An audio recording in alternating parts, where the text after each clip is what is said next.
Columbus gets most of the credit for discovering America, even though some historians say Leif Erikson explored the continent first.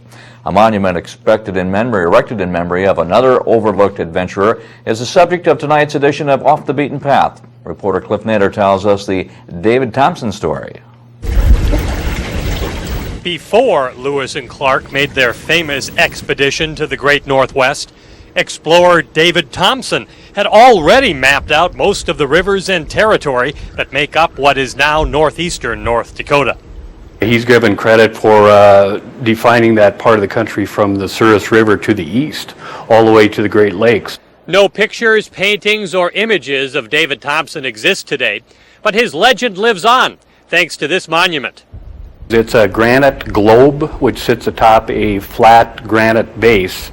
I think what it symbolizes is that adventurer and explorer motif.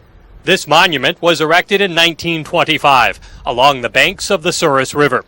David Thompson was sent here in 1797 by the Northwest Fur Company to establish ties with native tribes, map the area, and evaluate the potential for fur trade.